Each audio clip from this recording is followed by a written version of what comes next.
Assalamualaikum warahmatullahi wabarakatuh. Kita berjumpa lagi. Kali ini kita kedatangan narasumber dari seorang yang katanya sih mantan, bisa dibilang pelaku dari tawuran. Ya, kita kedatangan orang yang berpengalaman sekali di dalam tawuran itu tersendiri ya, dimana kita akan ungkap faktor-faktor apa yang menyebabkan beliau suka dengan tawuran dan sekarang alhamdulillah udah tobat, jadi bisa berbagi cerita dengan kita semua. Apa kabar Bang Denis? Alhamdulillah, kabar saya baik. Oke. Bang Denis nih, kita di podcast ini pengen juga mengetahui pengalaman Bang Denis nih di dalam tawuran lah gitu ya. Kan biasa nih setiap Ramadan Kebon Baru, apalagi ya nggak di Kebon Baru aja sih, di mana-mana tuh begitu. Iya. Ya kan? Awalnya bangunin sahur ya. Setelah itu jadinya tawuran, bentrok kan gitu kan. Iya. Ya masalah kantip nafsu ya, masalah keamanan yang kayaknya nggak pernah habis-habis nih. Setiap tahun tuh jadi tradisi gitu kan. Benar. Nah sekarang kita mau tahu sih kenapa sih dulu nih, cerita dulu ya. Apa Iya, kan iya. kita ungkapin masa lalunya. Nggak apa-apa. Iya. Kenapa tuh Bang Denis tuh dulu demen banget tawuran gitu. Faktornya apa gitu? Iya. Begini jadi apa? Memang setiap bulan suci Ramadan ini kan yang namanya anak-anak muda remaja itu kan emosional kan masih tinggi. Yang pertama, yang kedua dia nggak mau yang namanya tersaingi oleh satu sama lain. Dalam artian satu sama lain ini dari kelompok 1, 2 dan lain sebagainya. Itu maksudnya itu ada ini ya, Iya. ada kelompok-kelompok tuh ya, Ada. setiap gang. Betul. Apa gitu ya. Kalau di Kebon Baru tiap gang ada tongkrongannya gitu ya. Betul. Oh, gitu. Setiap gang ada tongkrongannya. Jadi timbul dari bentrokan tersebut adalah pemicunya yang pertama dari dari kelompok 1 ini, mereka kan sudah niat untuk membangunkan sahur para warga. Untuk membangunkan sahur para warga, dan mereka sudah menyiapkan timnya atau boleh dikategorikan kelompoknya. Oke, kita pada malam ini kita bangunin sahur, kita ke kelompok 2. Kita berjalan ke kelompok 2. Kemungkinan pada saat kita memasuki gang kelompok 2 ini, memang kebetulan dari kelompok 2 mau keluar untuk mengikuti membangunkan sahur tersebut. Disitulah terjadi bentrok. Bentrok yang tidak bisa dihindarkan gitu. Itu antar RW ya biasanya atau gimana? Antar bisa dikategorikan antar RT, antar RW, antar gang juga bisa. Bisa gitu. Bisa Ya? seperti itu. Pernah terjadi nggak kalau antar gang? Kalau antar gang, kalau di kelompok kita nih, kita tidak bisa sebutkan ya nama kelompok kita. Iya, siap. Alhamdulillah sih nggak pernah. Nggak pernah ya. Nggak pernah. Ini nih ada juga ya, ini pengalaman ada yang udah nongkrong juga kan ya, sama-sama ya sama teman-teman yang suka begitu. Kata ada rumor juga, itu kalau setiap tahun tawuran itu ajang jadi adu ilmu gitu, karena ada orang-orang yang memang mempelajari ilmu-ilmu kebal gitu kan, ilmu kesaktian gitu kan. Betul. Akhirnya dia coba-coba deh gitu, ada momen tawuran dia turun gitu ya kan. Untuk melihatkan kesaktiannya gitu. Iya. Nah, kalau itu gimana tuh? Apa itu juga penganut ilmu itu juga gimana tuh? Boleh cerita-cerita kita nih. Kalau aneh pribadi nggak banyak juga sih yang tahu ya. Adalah beberapa kawan 1-2 kelompok dari kelompok kita sendiri ya yang tahu gitu tentang pengisian kita dulu seperti apa, di mana untuk pengetesannya juga seperti apa, dan di mana ada 1-2 orang yang kita percaya dari kelompok kita itu. Gitu ya. Jadi memang ada ya? Ada.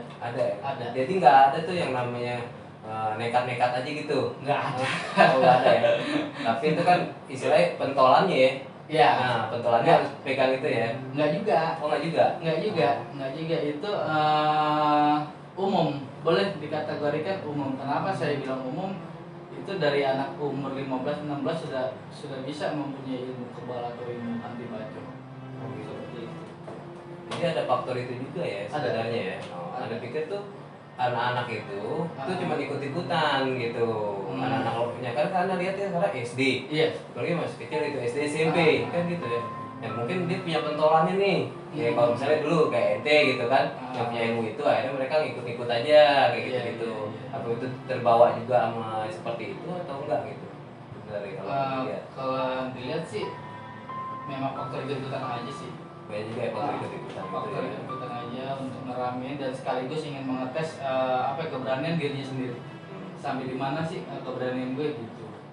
Mampu gak sih gue ngalahin geng sebelah atau geng 2 gitu, atau kelompok 2. Oh gitu. Seperti itu. Terus ada juga tuh yang dibilang solidaritas gitu kan ya, anak muda kan gitu. Iya. Solidaritas dengan atas nama itu. Benar. Ada gabungan gitu, bikin satu kelompok. Betul. Untuk nyerang kelompok yang lain. Betul. Gitu, yang betul. Itu gimana itu? Bisa ceritain nggak? Pernah nggak pengalaman begitu nih? Ada pengalaman ini. Jadi pada saat terjadi bentrok di Kebon Baru dari kelompok 1 dan kelompok 2 ini, dia bentrok oleh kelompok 3, 4, 5, 6, 7. 3, 4, 5, 6, 7, 5. Jadi kalau boleh dibilang 5 kelompok lawan 2 kelompok. Kalau dipikir secara logika jelas kalah yang 2 kelompok ini karena masanya lebih banyak yang 5 kelompok. Nah, jadi aneh pribadi nih, memang aneh melihat langsung dan menyaksikan langsung. Pada saat itu nyaksikan langsung memang bentrok yang 2 kelompok ini melawan 5 kelompok ini. Yang 2 kelompok ini sempat keteter dan sempat ada korban yang kena bacok sampai berdarah dan kena botol juga. Nah di situ aneh buat mutusin langsung nih ke solidaritas aneh terhadap kawan-kawan aneh yang di Kebon Baru yang aneh bela. Nah disitulah aneh kasarnya boleh dibilang aneh pukul mundur nih yang 5 kelompok. Gitu. Aneh sendiri di depan gitu.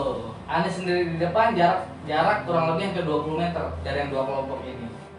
Aneh sendiri di depan, aneh pukul mundur sampai aneh dikelilingin sama yang 5 kelompok ini. Aneh sempat dikelilingin, tapi mereka dari 5 kelompok ini enggak, alhamdulillah sih ya, enggak mampu gitu buat ngerubuhin aneh. Seperti itu bang. Ya mau kebal ya. Enggak juga. Ya mau kebal. Ya emang jadi cerita-cerita itu memang ada ya sebenarnya gitu ya. Ada. Terus yang ada juga pernah dengar tuh masalah pemain cabutan. Oh, kayak main bola nih. Iya kayak main bola gitu. Iya. Jadi kalau misalnya ada satu kelompok di RW berapa gitu kan udah kalah, nah dia manggil orang luar nih. Iya. Gitu, manggil orang luar buat bantuan gitu. Nah itu gimana tuh? Pernah tuh diajak-ajak gitu apa enggak tuh? Atau pernah ditarik itu dicabut? Kalau ini pribadi sih pernah. Oh pernah ya? Pernah ngalamin 1 kali. Pada saat kelompok 2 ini bentrok sama kelompok 6. Kelompok 2 bentrok sama kelompok 6. Dari kelompok 6 ini dia minta bantu sama kelompok 7. Gitu. Nah di kelompok 2 ini memang nggak sanggup buat melawan kelompok 6 dan 7 ini, karena kelompok 6 dan 7 ini boleh dikategorikan banyak juga yang kebal bacok. Oh gitu. Banyak yang kebal bacok. Jadi nggak mudah buat kita pukul mundur kelompok 6 dan 7. Ani didatengin lah oleh salah satu kelompok 2 tersebut. Dia mengambil Ane, minta tolong bang, Ane ada masalah bang. Di mana? Di sini bang. Ini Ane ada uang rokok. Ane minta tolong nih bang, biar kelompok Ane nggak dibikin malu. Oh buat gengsi nama kelompok itu. Betul, seperti itu. Ane terima lah. Memang pada saat itu kan Ane memang butuh duit. Satu butuh duit, yang kedua memang pikirnya juga lagi kacau deh, kasarin gitu. Ya kan, siapa aja yang mau jual, ya Ane borong kayak gitu deh bang. Ya kan, nah jalan itu Ane berdua pakai motor. motor, jaraknya juga nggak terlalu jauh dari TKP pada saat kejadian bentrok itu. Nah, begitu Ane turun dari motor, Ane langsung lari itu. Ane langsung lari, Ane teriak, minggir 1, 2, 3, Ane teriak gitu. Paling minggir tuh tim 2, Ane sendiri di depan. Ini Ane terobos nih Pak, yang tim 6 sama 7. Yang tim 6 sama 7 Ane terobos. Dia sempat ngebacok Ane sekali, terus Ane tangkis. Ane tangkis, barangnya dia jatuh. Dan Ane bawa botol di belakang. Lalu bawa botol. Kalau nggak botol Fanta, teh botol atau botol Kratin Bang. Oh nggak bawa sajam ya? Enggak, Ane nggak pernah bawa sajam. Nggak pernah bawa sajam. Keprok lah mukanya sekali. Bocor, jatuh. Ane bangunin, Ane suruh cabut. Seperti itu badal. Jadi Ane kalau masih di kebun baru ini, Ane nggak mau yang namanya bawa sajam. Walaupun dia bawa sajam, Ane tangan kosong. Nggak mau bawa sajam. Lain kalau mana keluar. Boleh dikategorikan, walaupun kita punya pengisian, tapi kan hari apes kan juga ada, kita nggak tahu. Gitu ya. Jaga-jaga juga. Kayak begitulah. Itulah ya. Iya. Terus kalau ini gini terkait itu ya, ini sih isu sensitif sebenarnya ya. Masalahnya gini, udah ada di masalah tawuran itu gitu. Apakah ada juga terlibat gangster gitu? Ada juga pernah dengar itu masalah gangster gitu kan? Kalau ini kan tadi cabutan personal ya, maksudnya itu sendiri gitu ya, nggak bawa kelompok. Kalau misalnya orang kayak tim apa gitu ya, dulu dikumpulin sampai 15 orang atau 10 orang udah bilang gangster itu, bilang grup kan gitu kan, udah bergrup. Oh iya, maaf nih, Ane potong lagi yang satu. Itu Ane sendiri tanpa Ane bawa kelompok Ane atau adik-adik atau teman-teman Ane sendiri pribadi. Nggak bawa pemain personal gitu kan sendiri. Betul. Single factor dibilang gitu kan. Ini kalau masalah ini ada nggak nih keterlibatan misalnya kayak gangster gitu. Misalnya memang udah ada kelompok yang memang demen dengan tawuran ini gitu. Sehingga kadang-kadang dia juga bisa jadi pemicu, gitu kan? Misalnya kebun baru adem-adem aja, tiba-tiba kan datang gitu kan, godain anak-anaknya nongkrong kan gitu, bisa jadi itu pemicu. Bisa juga kan gangster itu juga jadi kayak cabutan kayak tadi, misalnya ada yang gangsternya mana yang kalah di RW mana misalnya gitu, atau kelompok mana kalah, jadi ngundang gangster itu gitu, karena dikurang personil atau gimana gitu. Betul. Ya gimana tuh? Udah punya pengalaman ke situ nggak? Ada. Ini terjadi di tahun 2018 akhir, masuk 2019. Itu kronologisnya terjadi pada kurang lebih tanggal 27, 3 hari mau lebaran. Kejadiannya kurang lebih jam setengah dua malam. Nah, kejadiannya pada saat itu Ane nih sama anak-anak nih sama teman-teman lagi pada nongkrong. Lagi pada nongkrong di gang.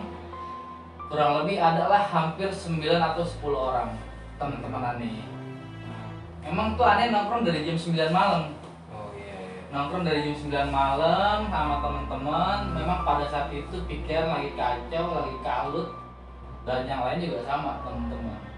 Kita pun nongkrong pada saat itu dari jam 9 sampai setengah 2, nggak ada yang namanya kita ngerokok satu batang pun. Memang pada saat itu semua pada megang duit. Tapi nggak minum deh, maaf ya. Nggak minum. Nggak ada yang minum ya, rokoknya agak ya kan? Nggak minum ya kan gitu. Makanya. Nah, jadi pas setengah 2 itu lewatlah segerombolan anak muda, satu motor bonceng 3. Itu lewat dia dari arah Cawang ke Tebet. Itu kurang lebih hampir 20 motor. Hampir 20 motor. Satu orang bonceng 3 dari Cawang ke arah Tebet. Tapi jalannya pelan. Setelah lewatin dari kelompok kita, nggak lama, kurang lebih 10 menit kemudian lah, balik lagi. Balik lagi nih gangster tadi, yang satu motor bertiga, bonceng 3, dia balik lagi ke arah Cawang. Motor mereka itu semua diparkir kurang lebih pas di perapatan Jalan H kalau nggak salah. Yang lainnya turun. Yang lainnya turun itu sudah mempersiapkan diri yang namanya petasan yang buat maulid yang gede. Itu ada 10 orang yang megang petasannya, 10 orang. Belum samurai yang ukurannya 1,5 meter, ada kurang lebih 6-7 orang yang megang. Dan celurit panjangnya bisa hampir 2 meter. Celuritnya bisa hampir 2 meter panjangnya. Itu 2 orang yang megang. Yang selebihnya megang kayak kayu, golok-golok kecil, samurai yang pendek yang 1/2 meter itu. Nah, dimasuklah ke gang kelompok kita nongkrong. Gitu. Yang pertama dia pasang petasan tuh yang 8 orang ini, dia berdiri. Dia pasang petasan serentak dia pasang. Nah, teman-teman kita ini atau boleh dikatakan adik-adian, "Bang, ini gimana?" "Tenang, sabar. Jangan ada yang lari." Ani bilang begitu, "Jangan ada yang lari. Tenang." Dia nembak itu sampai peluru petasannya habis. Dia masuk lagi. Di situ Ani udah refleks. Ani buka sendal, Ani masuk ke rumah kosong. Ani cuma ngambil reng ya, kalau dikata boleh bambu lah kasarnya ya, ukuran semeter, bambu ukuran semeter. Itu Ani buka sendal. Ani nggak pakai bilang sama teman-teman Ani. Ani sendiri udah dari tongkrongan Ani sampai perapatan Jalan Raya itu jumlahnya 60 orang. Ani yang muda sendiri, baru yang lain pada ngikut. Ani bentrok pas di depan warteg. Itu Ani bentrok, Ani sendiri di depan, yang lainnya di belakang, cuma lemparin batu sama botol. Itu Ani sendiri lawan 4. Yang depan ini megang pedang, sementara Ani megang bambu. Yang sebelah kanannya ini megang celurit, dan yang sebelah kirinya lagi megang golok lah apa segala macem. Itu Ani sendiri Ani terus-terusin sampai Ani kehabisan napas. Wajar Ani kehabisan napas. 15 menit Ani bergerak terus. Yang ini Ani bantai, yang ini Ani gebuk, kecolongan juga sampai Ani jatuh. Jatuhlah tuh Ani. Ani jatuh. Terus Ani udah gak kuat bangun di situ. Udah gelap. Pandangannya apa? Lillahi ta'ala, mati. Lillahi ta'ala. Pandangannya udah begitu. Ini bambu yang Ani bawa dari rumah kosong masih Ani genggam, yang semeter ini masih Ani genggam di tangan kanan. Di situ Ani nggak ngerasain apa-apa, tetapi banyak yang bilang dan melihat itu Ani udah habis. Itu Ani udah habis. Dan boleh di buktinya lah nih. Ini dari bukti kena celurit sobek. Dan cuma ada bekas ini aja sedikit. Kena tangkis celurit, kena nahan begini. Itu Ani nggak bisa bangun kurang lebih hampir 5 menit, Bang. Ani dibantai habis. Ani udah nggak sadar deh. Ani udah serairan yang puasa. Seru banget ya. Ani udah ikhlas ya. Udah jatuh, nggak apa-apa. Ani jatuh. Ani yang kasar yang disayurin, asal jangan teman-teman atau adik-adik Ani yang kena jadi korban, biar Ani sendiri. Ya itu dulu masa kelamitan gitu dia. Betul. Nah, di sini ada yang namanya pahlawan kita. Salah satunya sahabat kita sendiri, sahabat Ani sendiri. Ani nggak bisa sebutin namanya, cuman Ani bisa kasih nama samarannya. Itu namanya si Tebek. Nah, Tebek ini adalah penyelamat Ani. Oh gitu. Tebek ini penyelamat Ani, sampai kapanpun Ani nggak akan lupa ini namanya orang. Kenapa Ani bilang ini penyelamat Ani, Bang? Pada saat Ani udah disayurin, celurit udah masuk badan, golok udah pada masuk badan, pedang. Ini bambu yang Ani bawa tadi, yang semeter, itu Ani raih ke tangannya dia. Ani kasih ke dia. Maksud Ani biar dia bisa narik Ani gitu. Tanpa sadar begini. Diambillah bambu itu. Diambil, ditarik sampai Ani bangun. Sampai Ani bangun masih aja Ani disabet. Alhamdulillah, tapi cuman jaket aja sih yang sobek. Sobeknya cuma sedikit doang. Alhamdulillah sih. Gua pakai jaketnya ini nih. Ini jaketnya. Kenangan itu. Kenangan. Masa-masa ini. Masa dulu. Ini jaket kenangan banget. Sampailah tuh aneh ditarik, aneh bangun. Si tebak ini yang nahan sendiri untuk melawan yang 10 orang ini di sendiri. Jadi singkat ceritanya, kalau kami dari kelompok kami sendiri nggak ada yang namanya jagoannya kayak sendiri. Oh, nggak ada pentol-pentolan deh. Nggak ada, semua rata sama. Semua adik-adian atau teman biasa semua sama. Itu aja sih, Bah. Ya, cukup seru ceritanya nih ya. Itu ya sekarang gini kan udah banyak deh tuh ya pengalaman di situ ya. Terus apa sih yang melatari belakang itu akhirnya ente berhenti nih gitu. Akhirnya udahlah cukup di sini ente mulai sekarang udah memperbaiki diri ya. Iya. Itu apa tuh faktornya tuh? Yang pertama faktornya mungkin memang Allah udah kasih kita jalan juga ya, mungkin udah dikasih hidayah atau petunjuk. Yang tadinya aneh nggak mau yang namanya sholat, sekarang alhamdulillah mau 4-5 waktu aneh udah jalanin semua ini. Dan memang niat aneh sendiri, namanya itu aneh sendiri, aneh udah capek yang namanya ribut-ribut, tawuran, panggil sana panggil sini, apalagi aneh udah dicap jelek lah kasarnya gitu. Nah aneh nih ingin merubah yang tadinya aneh di mata orang dipandang sebelah mata. Nah aneh ingin buktiin ya nenek orang nih, biar nih orang bisa nggak mandang aneh sebelah mata seperti itu, Pak. Ya, jadi terus memperbaiki diri. Betul. Oke, ceritanya seru juga. Ini menjadi pengetahuan juga buat kita nih, buat yang lain bagaimana sih sebenarnya itu anak-anak tawuran tuh kadang-kadang motivasi cuma pertama memang kenakalan remaja ya. Betul. Karena pengen merasa lagi nyari jati diri lah gitu kan. Seperti itu. Nah, mungkin diharapkan juga banyak kita berkolaborasi dengan yang lain, pihak-pihak lain. Ya terutama rekrut nih yang kayak gini-gini maksudnya. Ya kan, rekrut juga gitu. Gimana sih menyelesaikan permasalahan yang kayak sepertinya menjadi tradisi gitu ya. Betul. Setiap bulan Ramadan tawuran, Betul. Gitu, apalagi itu nggak di mana-mana gitu kan. Tapi minimal di Kebon Baru gimana ada solusinya seperti itu. Ya kan? Terakhir dong minta motivasinya dah gitu ya buat adik-adik kita nih gimana biar nggak terjerumus ke kegiatan tawuran kayak gitulah. Ya kan mungkin didengar, kalau kita nggak didengar, kalau kita nggak tahu apa-apa gitu. Iya. Kita dari senior nih. Coba silakan. Ya, assalamualaikum warahmatullahi wabarakatuh. Dengan saya Denis.